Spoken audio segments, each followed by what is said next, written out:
Hello and welcome to Start the Beat with Sykes. My name is Sykes and this is my podcast. Before we get started, I just wanted to take a quick moment to thank everyone who checked out the last episode. If you're one of those people, thank you so much for coming back. But for everyone out there who's new to the show, welcome. Feel free to make yourselves at home. And as always, there's beer and soda or water or coffee or tea, whatever you like in the fridge. Cheers, my friend. Do you have any sort of a beverage over there? Oh, nice. It's brisk, baby. So, for everyone out there on the internet that does not know my guest that I am sitting here with today, I'm sitting here with the one and only Demo Demon. Make some noise for the internet.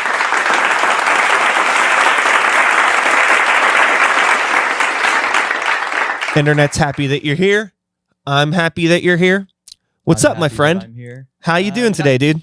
Doing good. Just chilling out. This is pretty much like my highlight of the day today. I woke up at 3:30 in the morning last night, and I was just like, yeah, I'm just gonna dick around on YouTube and read up my dining room until 1 p.m. Nice. So, Demo Demon, you are a musical artist. I'm going to pull up your Bandcamp here just to show the wide variety of releases that you have here. There's a whole lot of stuff here on your Bandcamp page, a whole lot of material. So let's get to the beginning of the beginning here. When did you start deciding to, pick up a microphone and make music into it? I think it was about 2009, but I didn't start recording till about, 2011-ish. Yeah. So up until that point, it was just like writing and just messing around with it. But I didn't actually like release anything till about, 2011. I gotcha. So prior to doing music and everything, did you have any other creative outlets or anything else that you were doing artistically that got you into deciding to do the music shit? I messed around with video editing. I've been video editing longer than I've been doing music. Cool. Were you doing any like music video editing? No, I was just doing game stuff for YouTube and dicking around on RuneScape, making dumb RuneScape videos and dumb dub videos over Naruto and I understand. So what was the thing then that, if anything, if there even is an answer for this, that made you consider like, okay, I'm going to do music next. I'm already doing all this other stuff. Let's add something else to the plate. I'm not doing enough, right? Yeah, I was just like, I just got really salty one day and just made a mean song. Oh, did you? Yeah. It was really trash. It was really garbage. But I made it over at my buddy Eric's house, and we were just like, oh man, that's so cool. So after that, we just started messing around with just music stuff. Like, he's not really like a music type of person, but he was like encouraging me to do it. And he's just like, oh yeah, you should do another like song or whatever. So then we made like a few like goofy songs, and I just started slowly getting into recording stuff off Audacity, and it sounded really poor. It was off a Rock Band microphone. Nice. You're not the first person that I've talked to that has mentioned recording their first tracks using like a Rock Band or a Guitar Hero equipment. And then like, I think that that's fucking awesome whenever people have the creative means to be like, well, I want to do something. I don't have everything that I should have, but I have enough to make something happen, and fuck it. I'm going to do it anyways. How many copies of Rock Band sold where everyone had a USB plug-and-go microphone? Yeah. So, getting into music through that way, already doing gaming, making videos, realizing that you have this USB microphone, recording some songs. Eventually you get into a point where you decide you want to take this a little bit more seriously and start pursuing this reasonably well, because again, go into the Bandcamp page. It's not like this is something that you were like, oh, I'm going to make a few songs and then I'm done. There's a lot of fucking material on your Bandcamp page. So and like a lot more hidden. so, what had like how, over the past, you said 2009, 2011. So it's been about a decade now. So like over the past 10-ish years of getting into music, writing, recording, releasing, how much of a part has music become in your life versus everything that you were doing prior to music? Oh, geez. Music came and just absolutely dominated. It's pretty much like everything I do now. I either wake up and dabble in some gaming, or I wake up and sit here and just think of like the next project, because I put out at least like one project a year and have for the past like 6-7 years. And oh boy, it's all I do all the time. Brutal Business now is like my life. I manage the website. I do artwork, mix, master, write, sing, record. I'm like Pat's right-hand man. Yeah. So, this is a really cool, interesting topic to get into in terms of the community of underground music, because my assumptions, just based off of how you got into this, was that you maybe when you started, you didn't really have a lot of connections in the local music scene. Am I? Absolutely none. Okay, cool. So, getting into writing and releasing music, what was it like when you first started meeting people locally or even just on the internet that were into the same shit as you and like making those connections? It was fun. Pretty much everybody that I started meeting was all through online stuff. I absolutely talk to none of them anymore. It was a plague. I won't name names because fuck their credibility. But no, I literally, it was fun. I had a lot of fun working with a bunch of people, but I didn't like meet anybody or get any physical contacts until I think near the end of 2013, when I did a show at the Rex Theater that was called Wicked Wonderland 2. And I have the ticket. It's like right there. This is my very first live show I performed. Cool. And that was ran by these guys called Sith Entertainment or something, Sick in the Head. And it's like, whatever. And that's where I met Sean Schimmel from Prime 8. And he fucking loved my set and started booking me on a bunch of shows after I met him that day. And one of the shows he booked me on was with Skippy Ickham. So Skippy and I started working together, and it was literally like 2014, not even long after me and Skippy's first collab on Chapter 1, that he's like, hey, you want to join Brutal Business? And I'm like, yes, I do, because I need something to do, because at that point, everyone that I had ever worked with prior to that live show had just abandoned me. I was just by myself. And I'm just like, cool. So I've been with Brutal Business for the past 6 years now. Cool. So the people that you were talking about, that's like the online community that you were connected with prior to meeting people locally? Yeah. Okay.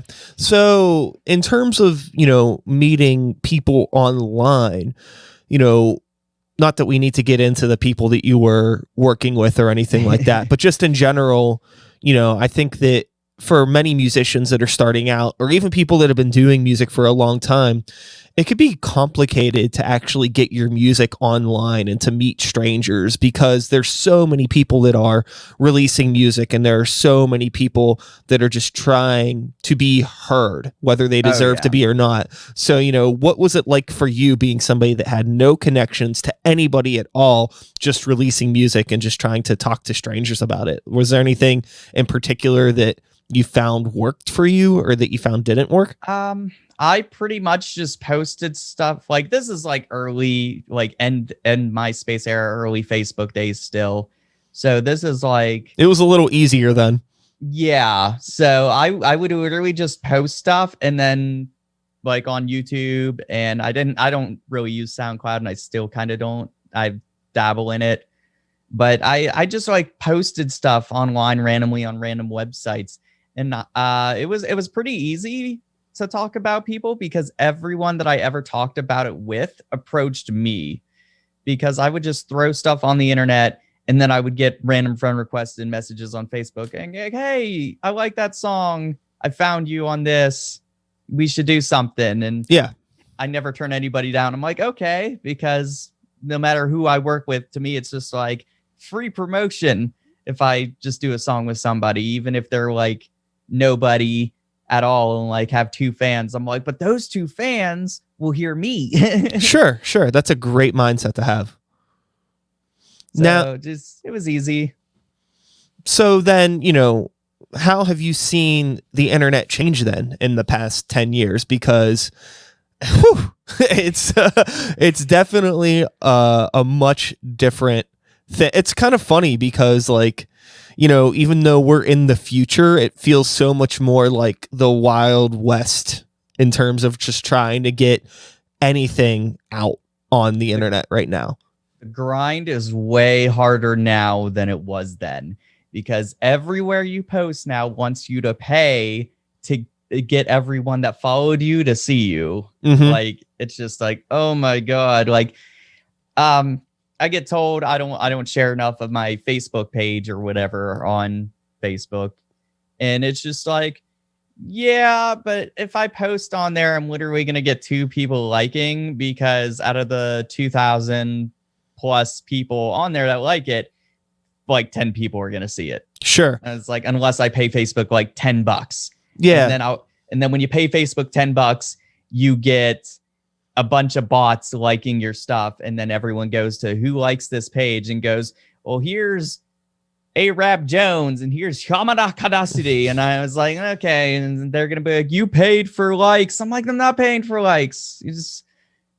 So I refuse to pay for promotion for people to already like it to see it, because I'm just like, if I do, I'm just going to get a bunch of like fake accounts on there. And then people are going to be like, you're a fraud. Mm-hmm. Yeah. I am in the same boat as you, my friend. I have been really struggling trying to figure out what works and what doesn't, because every time it seems as though I've figured out the system, it changes. It's because it's all based on just the way, I guess, the people on the internet are interacting with the internet. And there's millions of people, and all those people interact in their own unique ways. So I just kind of threw in the towel, and I'm like, you know what? Fuck it. I'm just going to do the best that I can, try to put out consistent, interesting things, and people will either see it or they won't. I have no fucking control over what social media, the overlords, how they want to, sprinkle my shit out there. And it's like, it's so wild too, because there'll be times where like, I play in a metal band called Grey Walker, and we literally one day just changed our profile picture to a gray walker, like an old man walker. Just that was it. We just changed it, and it had like over 200 likes. No promotion, no anything. And it was like, what the fuck? Like, we can post, show flyers or music videos or all this other stuff, and it gets ignored. But for some reason, that was able to cut through the algorithm. And I was like, why?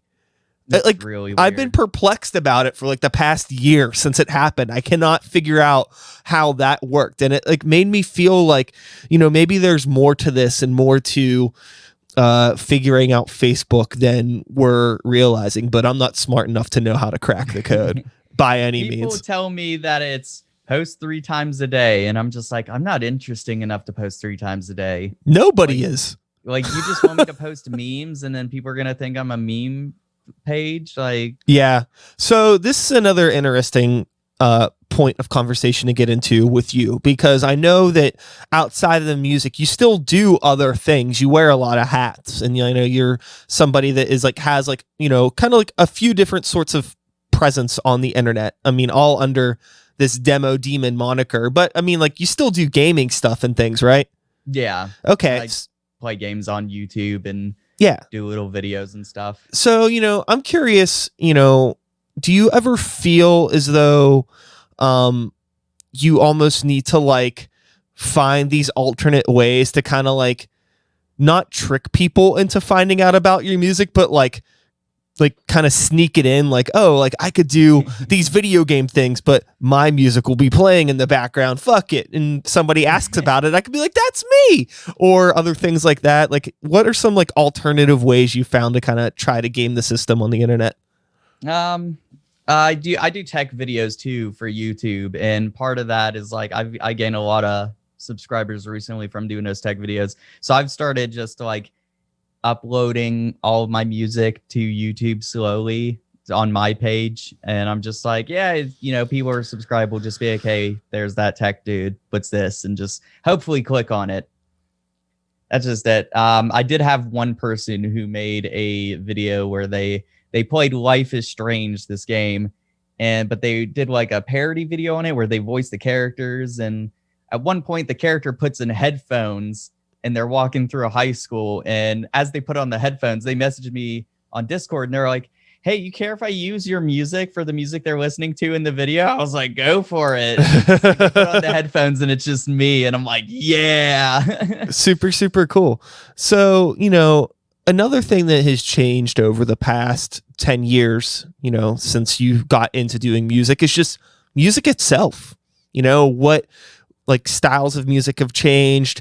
Do you yourself, like reflecting back on like your beginnings, do you feel like you've changed a lot as a musician, or do you feel like you're still kind of just like trying to do the same thing but better, like when you started? I'm still doing the same thing but better, but I'm also just more recently like branching into, after 10 years, trying to do softer things, I suppose. Softer, huh? More singing. Okay. Less And you know, what is the reasoning behind that? Is it like a looking for more of an accessibility in the audience, or is it like a challenge for you to maybe just learn how to do more vocally and broaden your, you know, abilities? Or is it a thing where it's like you're getting older and maybe you're just not as angry as you were 10 years ago? Or is it a mixture of all of it? It is a mixture of all of those. I was literally going to say, when you started that, I was like, it's pretty much, I can't be like, I'm almost 30 now. I was like, I can't, I started this when I was like 17, I think. And I was like, I'm not in my angsty 20s anymore, where I'm just like, you know, dating girls every other week and getting all pissed off at them for being like, why don't you love me? Sure. I make mean songs and mm-hmm.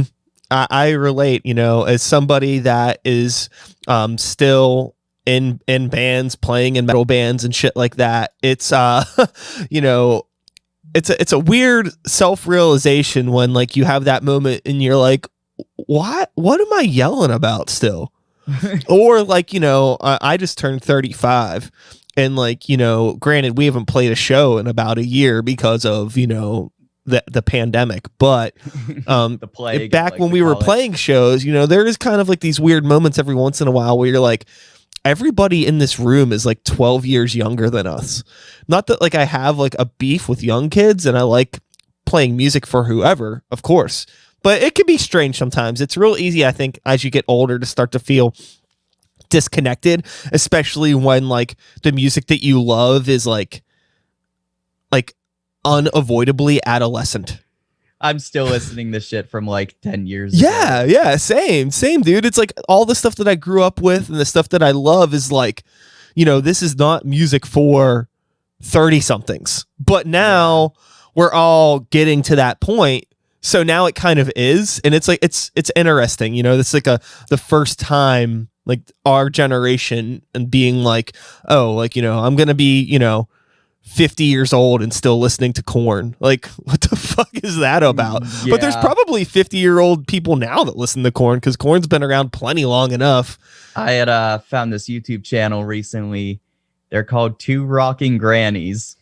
Oh, and they're wow! Literally two 70-year-old women who listen to metal for the first time and like discover new bands, and they just react to metal. And they're just like, one of them said, I've been alive for, I think she said 72 years, and I'm glad I lived this long to discover metal. That is awesome. That sounds really wholesome. I'm gonna have to check that out. Oh yeah. So that's one thing that's been fun about, the evolution of the internet in the past decade. It's really easy to harp on the negative things and how it's harder to get our music out and blah, boo-hoo, woe is me. But stuff like that, I think, is fun. And I think that if you're able to find those interesting alternative outlets, you can still get your music out there. You can get 2 70-year-old ladies to maybe listen to your song and react to it or something like that, and I think that for underground musicians, maybe not focusing so much on the negative and focusing on those interesting ways is how we should be trying to move forward, because it's real easy to get caught up in like the impossibility of all of this. Are you somebody that struggles with that? Because like you seem to be a person who is like really like tuned into trying to promote and understanding how the internet works. Not every musician is in that position. A lot of people just don't pay attention at all, but you seem like you do. So like, how do you deal with the struggles of that? I try my best to adapt. I don't understand the algorithms of half these websites. At this point, it just seems like you just do hashtag and then spam a bunch of hashtags. So like you go to Instagram, you're like hashtag music, hashtag artist, hashtag hip hop, hashtag pop, hashtag this, and it just puts you in all those different feeds, and then you get like 7 likes. Yeah. And it's just like, oh, is that what we have to do now? I feel like it's all come down from people just being interested in finding you more naturally to spam, do like 5 times a day with 80 hashtags. And now you have to do like so much more work. And like, in order to like trick the algorithm, like YouTube, its algorithm is terrible. Facebook, the algorithm is terrible. It's like, go to Twitter, go to Instagram, put hashtag this. And it's sad because I use Facebook more than either of those, and that's the one that it's have the most difficult with. And I'm just like, I should just use the other ones, but I don't. And I'm like, that's my thing. I'm poor at adapting to the new social websites. Yeah. Have you even considered TikTok? I did. I had it on my phone, and then they were like, the Chinese government's spying on you, and then I deleted it. So I have like 2 things on TikTok, like doing my own songs like on camera, and I deleted it. But I'm like, I'll probably go back because I gotta adapt to the trends. Yeah, or else I die. Mm-hmm. Now I'm in the same boat. I think that maybe you're dealing with the same issue that I am in terms of like, we remember MySpace, and we got onto Facebook early, and we've had these accounts with Facebook for like the past 10 years probably. So we've invested a lot of time in building friends and making connections on there, and now it's like, fuck, what the fuck do I do with all that? I don't like have another I don't want to put 10 years into TikTok trying to like build up some sort of a fan base, but it's also really, really ignorant, I think, as an artist to just ignore the power of these social media apps. I think it's just a matter of finding a way to use them organically, so like you seem like a unique user and people actually want to follow you on them. Yeah, I can't. I feel like with how much I do, I don't want to take time out of my day to log into 5 social media accounts. Oh, fuck. Post on every single. Yeah. It's just tiring mentally to me. Like thinking about it, I'm like, oh my God. Yeah, dude, you fucking telling me about it, man. Like I'm in like multiple different projects. I play in 3 bands. I have this podcast, and I have like, my life, personal stuff. So like I have social media accounts for fucking everything, and I'm band dad for all the projects. So like I manage like, like a couple dozen social media accounts probably. And I have to like, I basically made like a Google Sheets like spreadsheet with all the accounts. And then I like kind of like highlighted like what days I post on what, and I just check it every day. So I just have it. So like I do these days, and it's just the way for me to make sure that nothing's getting neglected. It's really overkill, but it works, I guess, for me. I need I need like an Amazon Alexa thing. I have one in the kitchen. I tried avoiding saying its name so it wouldn't yell at me. Yeah. I need one of those to like give me like voice reminders. Just be like, hey, go do this at this time because here's a reminder. And I'm just like, that's what I need, but I need it on my computer, and my computer doesn't do all those voice reminders. I'm like, do I really have to set up an Echo in this room? Yeah. Just to, like 5 times a day it just yell at me, and I'm like, I set up my my Google Calendar on my phone, so I have like my to-do list in my Google Calendar, and I made the widget big as fuck on the screen. You probably can't see it, but whenever I open up my phone, there's none of the apps are there. It's just the to-do list, and if I want to go to the apps, I actually have to swipe over. So I don't know. That's something that I would suggest because it's definitely helped for me. Like that's like really like I should do that. Well, it's like anytime I open up my phone, because like, we're all fucking addicted to this bullshit. Anytime I open it up, the first thing I see is my to-do list. So it's not like, oh, let me go to Instagram or Facebook and fuck off. I'm like, oh yeah, I was supposed to do that thing, or I was supposed to email that person or do this. So it keeps me on track. I don't know if I would recommend my psychotic behaviors to anyone else, but it is what I'm doing. So it could help you if you want to take it, roll with it. But yeah, I don't know how like mentally healthy I am. How do you feel? Well, for just over the past 2, maybe 3 weeks now, I've been on these. Okay. My first medication in 10 years. So I'm feeling pretty good recently. Oh, wow. Okay. So now in terms of your work ethic, you mentioned that, you're always working on music and you're always, keeping yourself pretty busy. In terms of the peers that you have in your community, do you feel that like the environment that you're in and the people that you've met and the people that you work with, like through Brutal Business or anything like that, do you find them to be like inspiring and help keep you productive because you're surrounded by like a pretty nice handful of productive motherfuckers? Yeah. This is the most productive group I have ever worked with, because anyone I had worked with previously to Brutal Business has been like just like winging it. And I'm just kind of like, okay, whatever. So that's like I grew up on, was just kind of like just putting stuff out there, being consistent, and like everyone kind of just did their own thing. But when it came to like group projects, and like I feel like it's a good ratio is like 90% of the time, if anybody wants to do a group project, it's not going to happen. You want to do a cipher? Yeah, I'm down. Nobody does it. Sure. You want to do this band? Yeah, nobody does it. It's like a group project 90% of the time is destined to fail.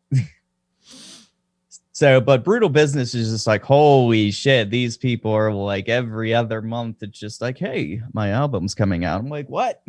I was like, it's that time already? And I'm like, I didn't even know. I guess let me go update the website and make like 20 promo images. And if I don't, Pat will be like, you get on those yet? And I'm like, oh, no. I have to. With your work, you mentioned earlier that you were doing video editing before music. You mentioned you're doing graphic design and promo and all of these things. Did this all kind of come from a fact of like not knowing people at the time, but wanting to do all this shit? So just teaching yourself how to do all of these things to make something happen? Yeah, pretty much. Like I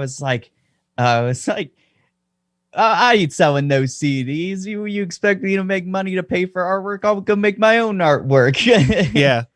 Did you have like any experience with like doing art or digital work prior to music? So you mentioned video, but that's kind of a different thing. Artwork, not entirely. No, I messed with like paint when I started for like few months, and then I just moved to GIMP and never went back because I'm not paying monthly for Photoshop. Okay.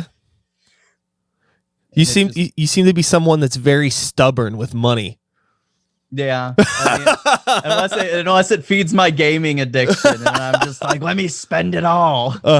You know what's funny? I don't know like your entire catalog of music off by heart, so maybe you already wrote a song like this. But you know how there are a lot of rappers that will write songs about being very frivolous with money? You should do the opposite and just write a song about being stingy and not paying for promo. Just call it Scrooge.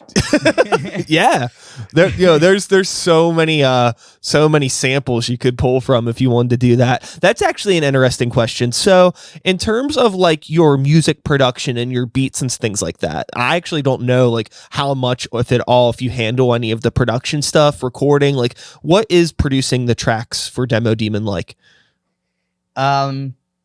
Go on BeatStars, because my only skill is I can't produce like a beat. Okay, gotcha. So go on BeatStars, get a couple free beats, write to those, pay for the licensing when I'm done writing for them so I can get the full ones, swap the free one with the untagged version. And I kind of went from writing a full song before recording to, since I built my own studio at home. Like, I have the booth right in there in the storage room, and I've mixing speakers in front of me. We just got done doing a charity stream here, so I would just like moved everything from the living room to back in here, and I was set up in my storage place for a bit.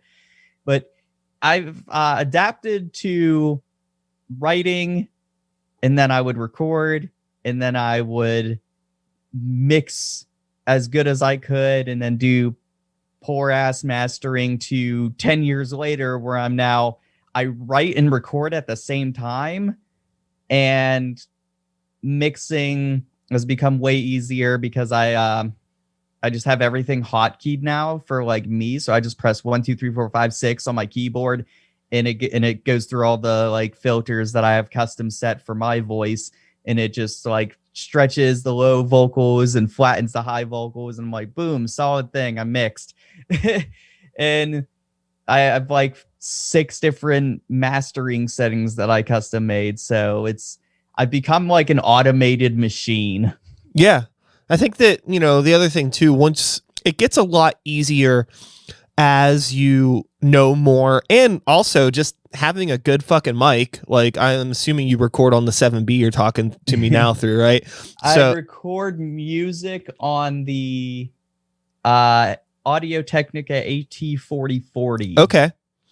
So, I mean, you get a good mic and you know how to do the settings. It's pretty much like, whoop, just fly through the shit. Yeah. So now, in terms of things outside of music and things outside of gaming and things outside of tech and things outside of art and things outside of Brutal Business, things outside of all of this, he's trying to put me in an uncomfortable spot. Who is Demo Demon without any of that? What do you do in your free time, if you allow yourself any? Oh God, I like to call it organized free time, because my organized free time is my work. I like that. Oh geez, what do I do if I'm not gaming or making music or editing or working at all?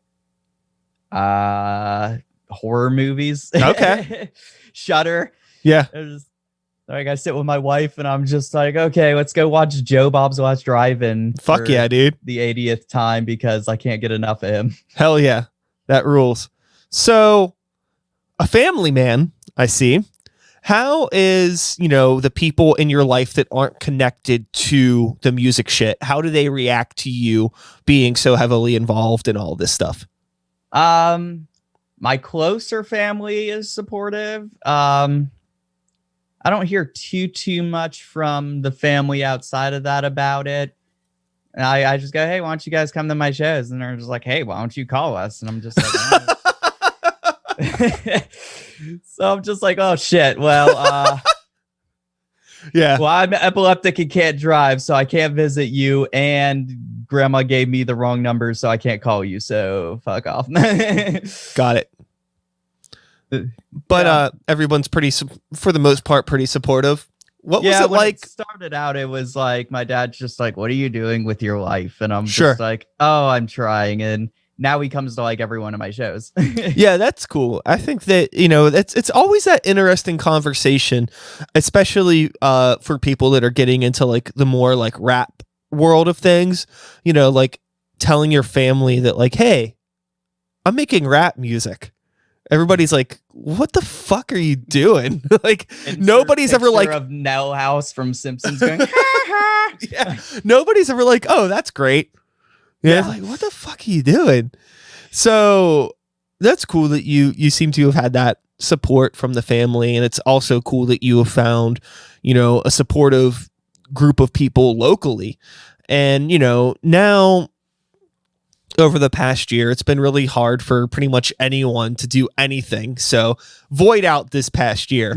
But prior to 2020, you know, I like think I've been busiest this past year than I've been any other year, actually. I've been hearing that a lot, but and I have been too, to be completely honest, but still without, you know, playing shows, at least for my particular projects, it's been harder to like really grow without being able to actually meet people and play shows and like show them what we're capable of doing. It's, you know, there's not a live stream in the world that we could possibly do that's going to give people, you know, the full effect.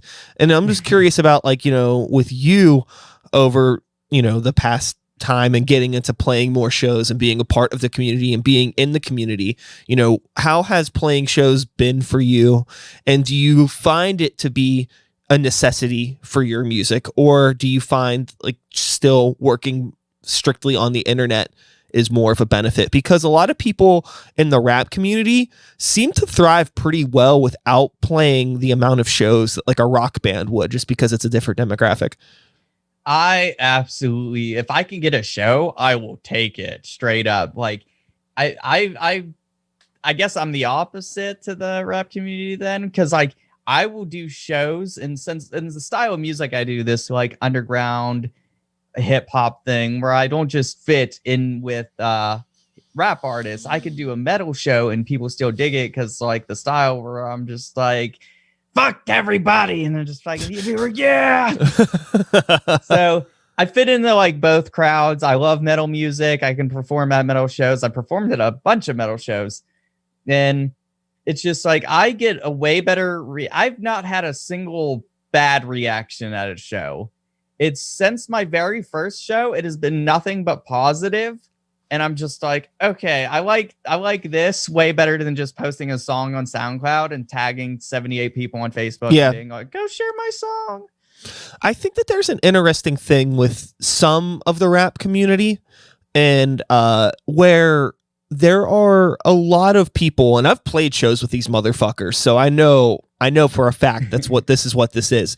There's, you know, a lot of people in the rap community that I feel only play shows to like, it's basically a photo shoot for them. Like, it's not really like, oh, we're playing a show. It's like they show up with their people, take their photos while they're playing, basically half-ass their set. Like, it's and then leave. Yeah, exactly. It's dog shit. And it's like, then there's a lot of people. It's like, well, there's no community in this, and you know, it's, you know, I don't like doing these shows. And it's like, yeah, because, you know, nobody that's performing actually wants to be there, and like, it's just like you're not actually building anything. It's a really strange thing, and that only exists from my experience in the rap community.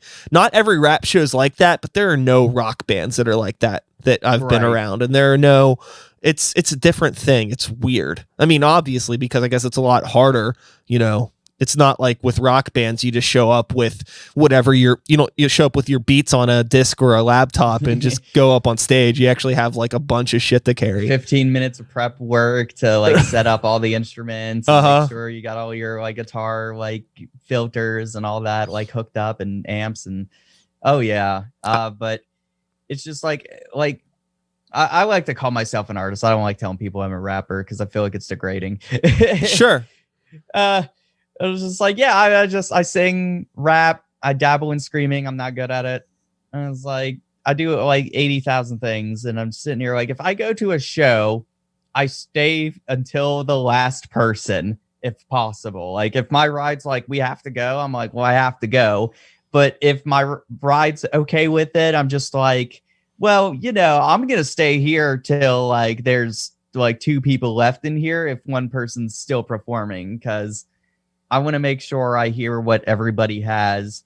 And I've had so many shows where people like just come in with their group of people. They have like 5 people with them. They do their set and like they're like the 3rd people up out of like 8. And then after their set, they just take off with their group of 5 people and they're like, yeah, we killed it. I'm just like, you were the 3rd guy up and you didn't even stay for the rest of the show to like check out everybody else. Like, yeah, you were there for a photo shoot essentially. Yeah, that shit. Like, yeah, but it's unavoidable. I think that, a big part of why it is important to stay at shows is for that market research in a way where you see those people and you see how they act and you're like, oh, okay, now that I know what you're about, I am not going to spend any more time fucking with you. And if like, I'm on another bill with you in the future, I will be very aware of what this is going to be. And that's really all you can do. You can't really control how or why people act the way that they do, but you can at least absorb that knowledge and just use it to your power in the future.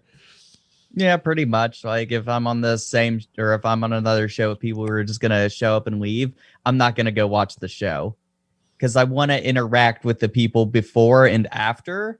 And I want to get to know them and just be like, oh yeah, that was really, really good. Like, and we just sit in the back of the venue and bullshit for a little bit and stuff like that. But if you're going to come and leave, I'm just not going to like say hi to you at all. Cause I just know that you're just going to take off and you don't care. Sure. I always try to, introduce myself to new people when I'm playing shows. I mean, it's a big part of the reason why I like to play shows. It's like one thing. Sure.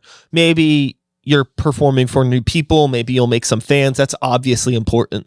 But I think what's even more important is like building friendships in the community and just like, building up a big network so we can really grow this thing. So it's always about, hey, I haven't met you before.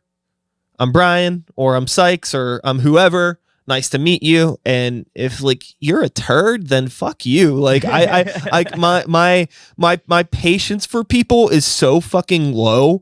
And like I have enough fucking friends where it's like if you're gonna be a D-bag, cool.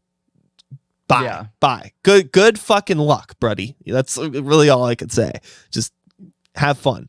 But the other thing too is just like, sometimes you gotta remember though, like, I don't know. People are awkward. Like I'm a pretty awkward person. I think I was really socially awkward for a really long time. I mean, the whole reason I even started this podcast was so I could get better at talking to people, to be completely honest. And sometimes whenever you're approaching people, like they're not being a dick. They just don't know how to talk to people. So it's like, okay, maybe I got to give you another chance or see what's up or like figure it out, because not everybody wants to be an asshole, but there are definitely some people that are just assholes. It's hard. Yeah. I've like really bad anxiety, hence the medication and such. It's for my depression and anxiety, but like I'll go to a show and you just give me like 2-3 drinks and I'll talk to whoever you want me to talk to for the rest of the night. Like it's just like, yep.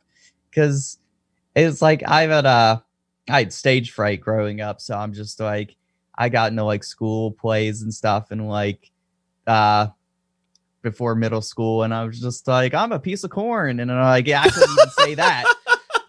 Or yeah. Or was that I was a weed in like a preschool or whatever's before middle school, whatever the fuck you call that. I was just like, I'm a weed and I'm cool. And there's a bunch of us and we were like a gang. It was really fucking stupid.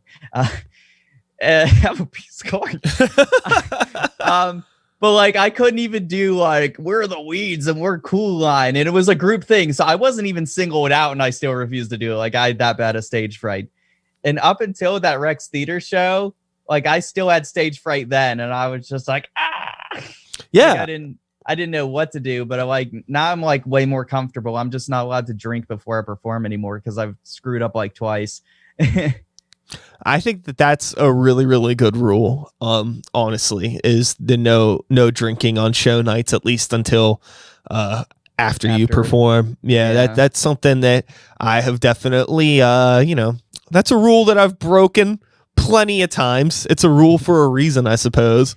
And hey, messed up twice, and twice was all I needed. Yeah, I mean, that could be fucking rough because, like, it's not like you have a band or something to hide behind. It's just you. Yeah. So, like, if you fuck up, the other thing too is, like, people may not notice it as much as you do unless it's like a real bad fuck up. But it's still like, if you feel bad about it, then you feel bad about it. I messed up twice, but I only like fucked up really bad one time where like half my songs I couldn't remember the lyrics to. And I'm like, oh no. Like I completely blanked on like half my set. And I was like, ugh. That could be hard. I've done that before where,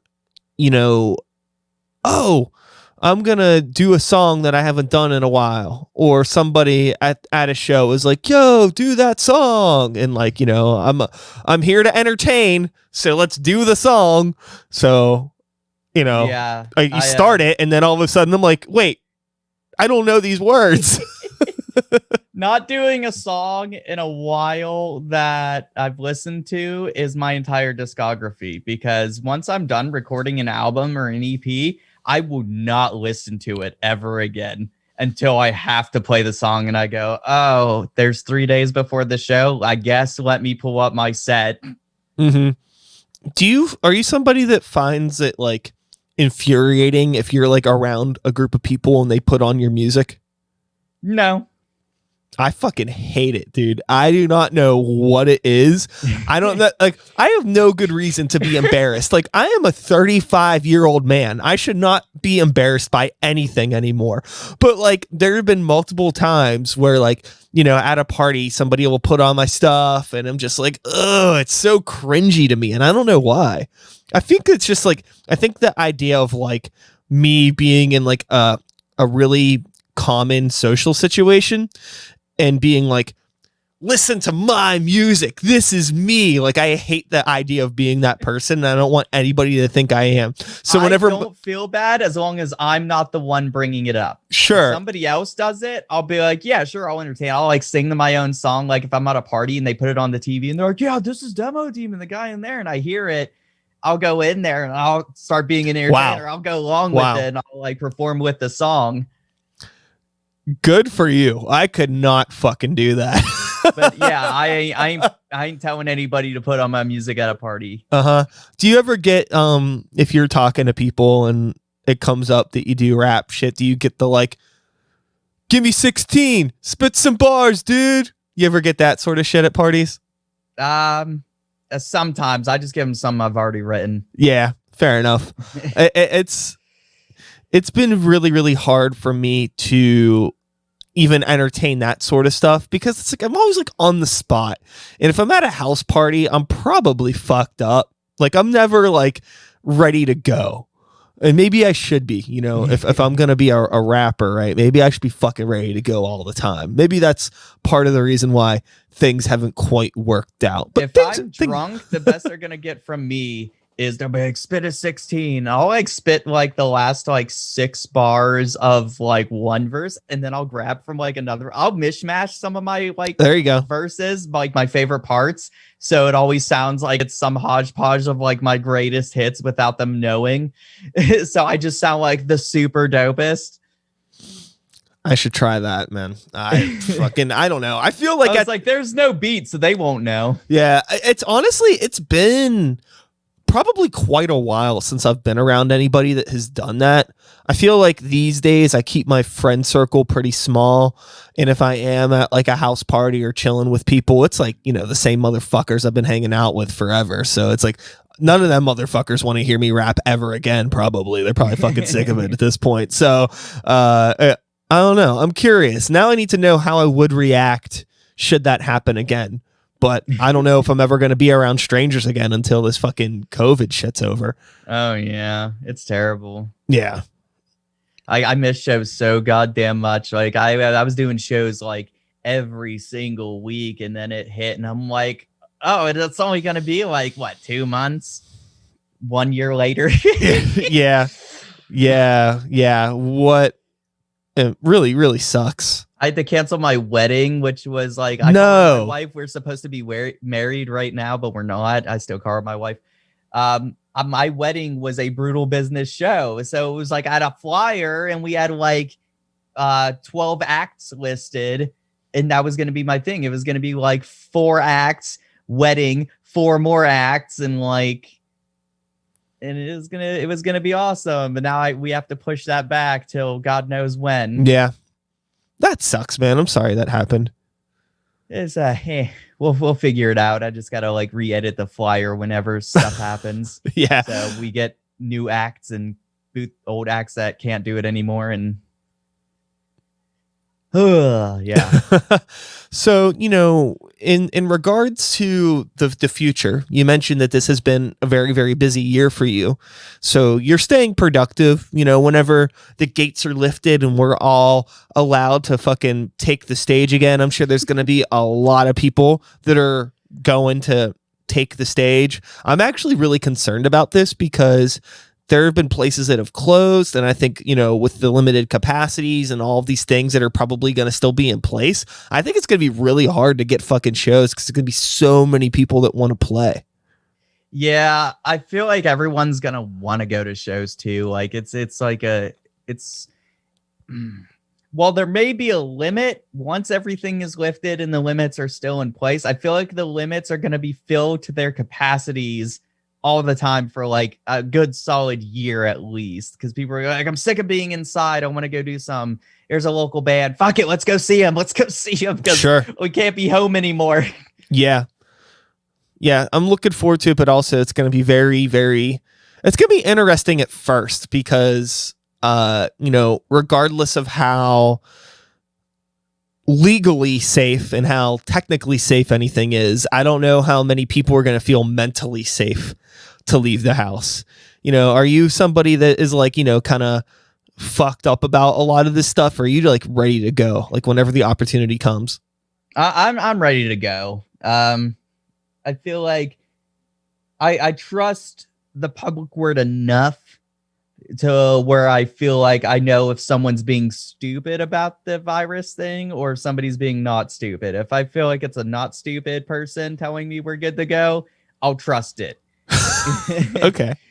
I'm just not going to be like, yeah, let's go. Let's all go crowd 500 people in a room while all this is going on. But like, no, dude, I'm good. I'm staying home. Sure.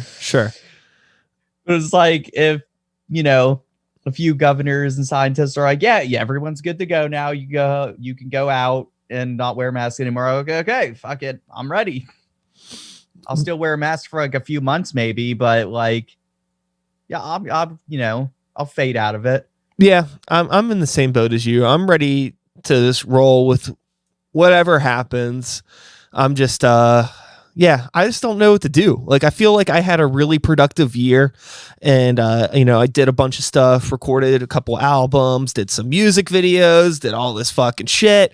And now, I'm kind of like hoping like, okay, well, by now I'm going to be able to play shows, but it's still not happening. And like all this stuff is done and we released it. And now I'm like, fuck, I guess I just got to keep working. But I'm like, I'm only like one fucking person. It's like so much to do. But hey, just got to keep grinding, I guess. That's pretty much it. Like, do you have any cool projects on the horizon or anything you would care to announce or tease? I'm still working on it. It's I think it's like 24, 26 tracks long or something like that. It's Snowbound Chapter 4, but it's being split into 4 separate EPs, and I'm working on all 4 EPs at the same time, trying to figure out which song categorizes which part and where it should fit, and blah blah blah, and writing the story and everything. So I know part 1 is Cold Company, and that's what I'm working on right now. Snowbound Cold Company Part 1, or whatever the fuck I'm gonna title it. Cool. And then, in terms of your work with Brutal Business, I imagine there's probably some cool stuff on the horizon there.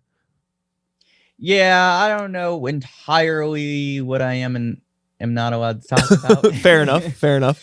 So I'm just like, yeah, we do have a bunch of stuff. We have artists that, like 2 or 3 artists that we haven't even announced yet. And I'm just like, yeah, we've been talking to so many people the past few months that we've announced a few people. We still have a few people to announce. And I'm just like, but I can't say anything about it. The website's updated to where like we're ready to announce them, but I got to be told when to hit the publish button, and then I have to go on there and do that. And I have to make a draft for like every person that's announced. So I have like the members of Brutal Business page, and I have like 3 drafts of that. And I just swap them in and out for each time we have somebody announced. Or I'm like, okay, swap this one, hit publish, boom, they're on there.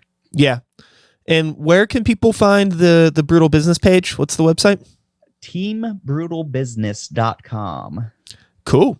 And then last but not least, before we wrap up our conversation here, I just want to know, is there anything that you haven't done as Demo Demon that you would like to do in the future? Well, I have, in terms of like outside of music, I guess I'm slowly working on a book, and I'm trying to make an indie film. Okay, cool. Like a fiction book? Yeah. Cool. Would it be any like stories tied to any of your music, or is it going to Yes. be? Okay, cool. It's all over the place. Like every project music wise that I have, like the Infect series, the Collapsing series, and the Space Saga, which I call Colony, all like slightly merged together in weird different ways. And there's just going to be the book where it's Collapsing, and you got Demo, and you got Seevil, which is on my arm right here, or on my hand. So you got Seevil, Demo, there's the Order, and there's like the 16 chapters of the 2 cities and blah blah blah. And it's a whole heckin' lot. Going on in your brain there. Whole heckin' lot going in on your brain there, my friend. I'm sure that we could probably dive into the themes and all of the subject matter of your material at some point in time, and maybe we should. I need to dig into this some more. I have your Bandcamp page up here now. I'm going to dig into Blackout Chapter 3 will catch you up on the entirety of the story in the first few tracks. There's story segments in between each song. Wow. Thank you. I appreciate that. So I'm definitely going to check that out. And hey, maybe in the future we can sit down again and we could just have like a long nerdy chat kind of breaking down all of the story elements of your stuff. That'd be cool. I could talk about it for hours, so you got me on that one. Cool. Well, Demo Demon, thank you so much for being here. I'm going to do an outro and we're going to wrap it up. Cool? Uh-huh. That's the wrong button. And that is all, folks. Thanks so much for listening. One more time. Demo Demon, thank you for being here. I'll be back again in a couple days with another episode. Same time, same place, same channel. You know the drill. My name is Sykes. Start the beat 2020. Woo woo. Thanks for listening. And my friend, that is a podcast. We're done. Peace the fuck out. And that's it, man.